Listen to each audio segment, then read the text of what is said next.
No American who was alive for this fateful event 13 years ago will ever forget this date.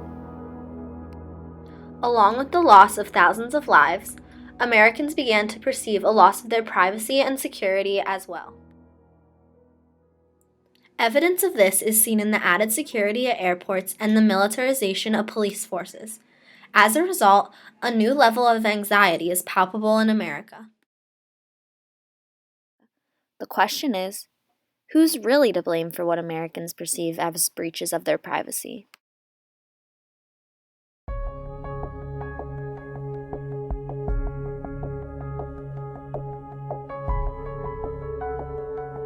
So, what does this act do? According to the Department of Justice, it allows law enforcement to use surveillance against more crimes of terror, follow sophisticated terrorists trained to evade detection, conduct investigations without tipping off terrorists, ask a court for an order to obtain business records in national security terrorism cases, and to obtain a search warrant anywhere terrorist activity has occurred. Simply put, the Patriot Act aims to prevent more attacks on American soil, maximizes punishment for terrorists, and increases the government's ability to investigate possible terroristic activity, mainly through the use of technology. Even in 2001, there were fears that this act would infringe on citizens' civil liberties and privacy as stated in the Bill of Rights. Now, obviously, when the Constitution was being written in the 18th century, the framers weren't concerned with Facebook privacy settings or spying through webcams. However, what does the Fourth Amendment really protect? The right of the people to be secure in their persons, houses, papers, and effects against unreasonable searches and seizures shall not be violated, and no warrant shall issue, but upon probable cause, supported by oath or affirmation, and particularly describing the place to be searched and the persons or things to be seized. Two key phrases in this amendment are unreasonable search and seizure and probable cause. How can these words be interpreted in our modern society full of technology? Is the government still responsible for upholding the validity of these phrases? Or has the world of technology skewed the lines on which these words were originally written?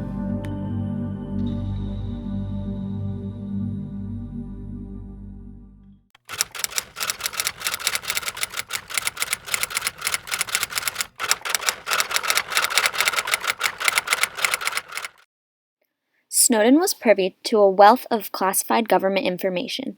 In June of 2013, Snowden revealed NSA papers through the England-based Guardian newspaper that revealed that the government had access to Verizon customers' phone records, Google and Yahoo accounts, contact lists, email accounts, GPS coordinates for cell phones, and even to international accounts and government information. So while they may be intending to target someone associated with a foreign government or someone that they suspect of terrorism, they're collecting your communication, everything. But I, sitting at my desk, certainly had the authorities to wiretap anyone from you or your accountant to a federal judge to even the president if I had a personal email. Suddenly, there was a revelation that spying was not just overseas. Snowden revealed that the government had much more access to Americans' lives than was ever imagined. According to a poll by CBS News, 58% of Americans responded that they disapprove of the federal government collecting the phone records of ordinary Americans, even if it is supposedly to reduce the threat of terrorism. In a poll by Fox News, 62% of Americans responded that they found this revelation unacceptable and alarming. Do you think it's contradictory that people put themselves out there so much online but then get so angered when things come out like the papers that Edward Snowden leaked? Mm-hmm. Well, I think that if you're talking about the celebrity world, they act upset, but they're the ones that feed the tips to come and get them for publicity online. If you're talking about personal things like Snowden, I think that the stuff was on there. He took it upon himself as a patriot to put the stuff out there. Okay, it was the NSA's fault for having something that open that he could publish. But then again, on the other hand, there were abuses that he published that showed that we were tapping the Prime Minister, Prime Minister of Germany, his phone, and communications. And communications have been always spied upon way before there were computers. But people can find out about it right about now.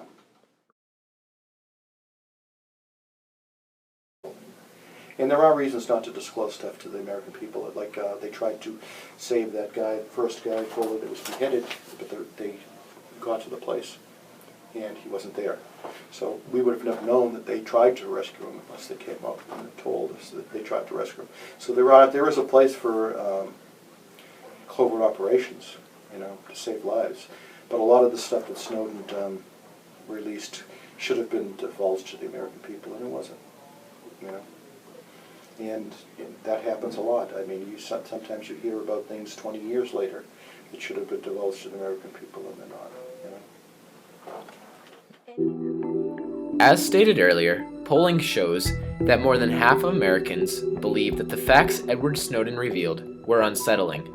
What these people didn't realize is that they are putting personal information on display every single day without the government's help via the constant use of technology. Yeah, well, that's the way marketing goes now. Yeah. You have a complete profile on every person that uses stuff by compiling the different sites they've been to. I'm not saying there's a way to get around it. I'm just saying that's the way marketing goes nowadays. So you have to be a little careful. Before Facebook and a lot of the social media came out, there was a trend towards more privacy issues, which it was in the late 90s and early 2000s. People were very concerned about anything about their life. But when Facebook came along and Twitter and the social attitude changed, especially for younger people, they put everything about their life out there on the internet. Have you ever read the terms and conditions of a website or application? No. Nope. No, not really. Citizens agree to terms and conditions on websites and cell phone applications every day.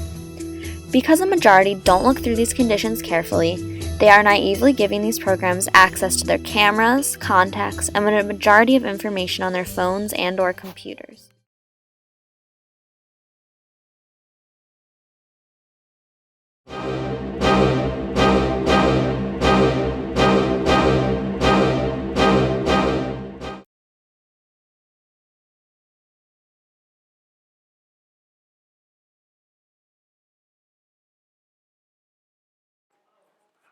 According to a Pew Internet poll, 74% of American adults who use the Internet also use social networking sites.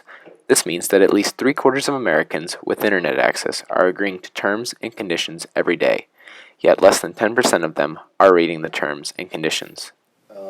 The government doesn't have to do a lot of investigating. You provide all that to Google, Facebook, whatever, and then it's all out there, and it's always out there forever.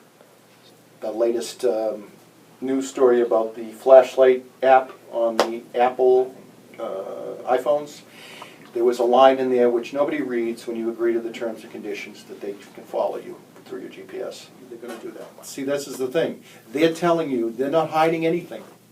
It's the person who takes the product that doesn't care and hits accept.